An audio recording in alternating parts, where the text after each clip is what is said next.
the Titanic. Even after a century, the name still echoes with a haunting familiarity. This majestic ship, once deemed unsinkable, met a tragic end on April 15, 1912.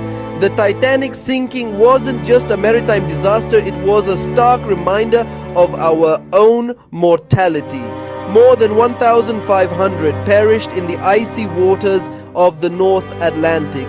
But the Titanic story didn't end on that cold April night. It found new life with the discovery of its final resting place. More importantly, it became a solemn memorial, a silent testament to the lives lost.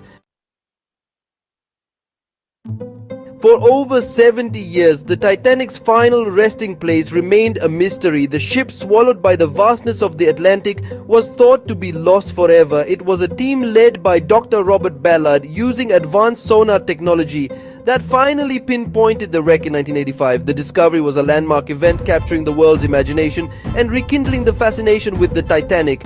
The wreckage, broken into two major sections, lay on the seabed at a staggering depth of approximately 12,500 feet or 3,800 meters. This remote location, approximately 370 miles or 600 kilometers southeast of Newfoundland, Canada, presented immense challenges for exploration and study. The depth, the crushing pressure, and the near freezing temperatures made it a hostile environment, accessible only with specialized equipment and skilled operators. But despite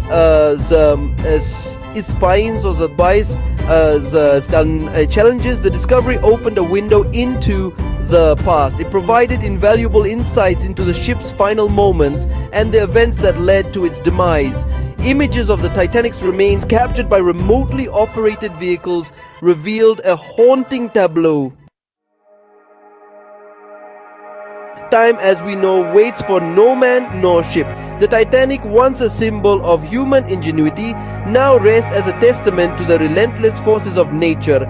The ship, exposed to the unforgiving environment of the deep ocean, has undergone significant deterioration. The cold, highly pressurized environment has taken its toll, as have sea creatures and metal-eating bacteria. The once grand staircase, a symbol of elegance and grandeur, is now a skeletal frame. The luxurious staterooms, once havens of comfort, are now barely recognizable. The ship's hull, once thought to be impenetrable, is riddled with holes and weakened by corrosion. Salvaging the Titanic in its entirety, given this state of decay, would be a monumental task, fraught with technical challenges.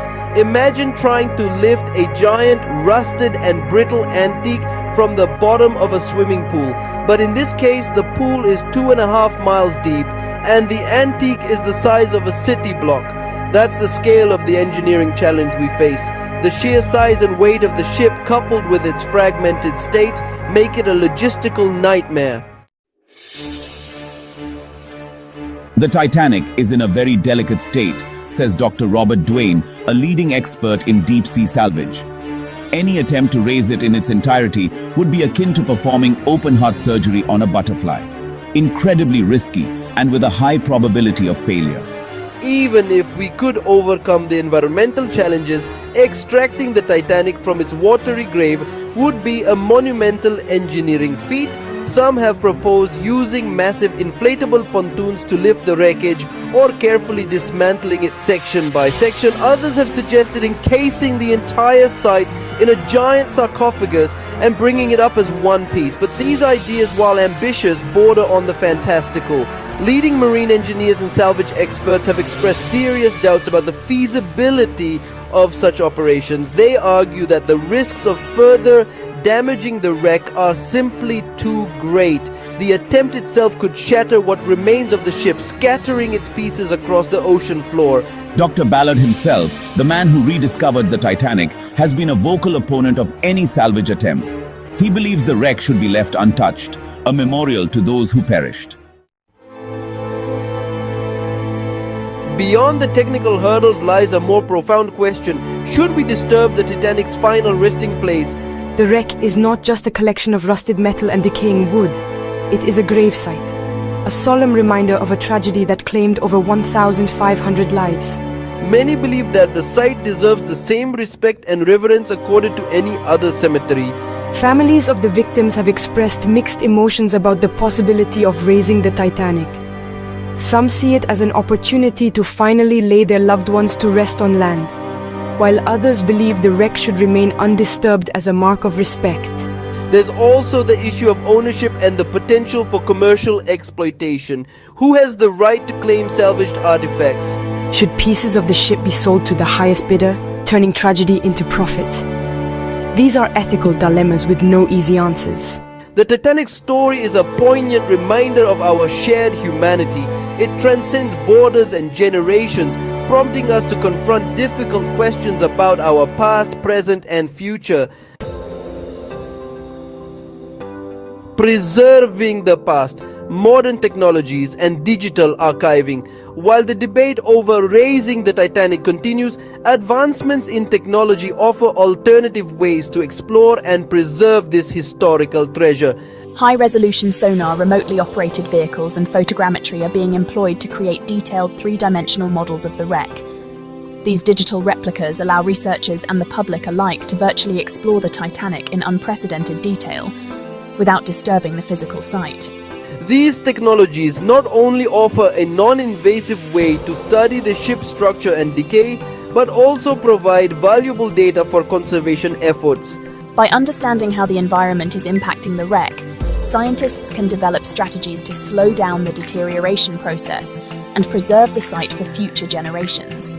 Furthermore, digital archives can store vast amounts of information, including historical photographs, passenger manifests, and even personal accounts of the disaster. This digital repository ensures that the memory and lessons of the Titanic are preserved for posterity, accessible to anyone with an internet connection. Virtual voyages, exploring the Titanic through digital reconstruction. Imagine putting on a virtual reality headset and stepping back in time. You find yourself standing on the deck of the Titanic, feeling the ocean breeze on your face and hearing the faint strains of music drifting from the grand ballroom. Through the power of digital reconstruction, this immersive experience is no longer a flight of fancy. Advanced computer graphics and virtual reality technology allow us to recreate the Titanic in stunning detail, offering a glimpse into what life was like aboard the ill-fated liner. We can walk the corridors, peer into cabins, and even experience the sinking itself, all from the safety and comfort of our homes. These virtual voyages offer more than just entertainment. They provide an unparalleled educational opportunity. They allow us to connect with history on a visceral level, fostering a deeper understanding and appreciation for the events surrounding the Titanic's tragic end. A delicate balance weighing the arguments for and against salvage. The question of whether or not to raise the Titanic is a complex one, with valid arguments on both sides. Proponents of salvage argue that bringing the ship to the surface would allow for a more thorough study of its construction and the events leading to its sinking. They believe that salvaged artifacts could be displayed in museums, serving as a tangible reminder of the tragedy and the lessons learned. Opponents, however, contend that the risks of damaging the wreck are too great. They believe that the Titanic should remain undisturbed as a memorial to those who perished, and that its preservation is best served by leaving it in its current resting place. Furthermore, they argue that digital preservation methods offer a non-invasive way to study and experience the Titanic without disturbing the site. Ultimately, the decision of whether or not to raise the Titanic is a societal one, requiring careful consideration of the technical, ethical, and financial implications. It's a decision that should not be taken lightly, as it has the potential to impact our understanding and remembrance of this historic event for generations to come. To raise or not to raise, a question for time and technology. For now, the Titanic rests on the ocean floor, a silent sentinel of a bygone era. The debate over its future will undoubtedly continue. Perhaps one day, we will have the capability to raise the Titanic safely.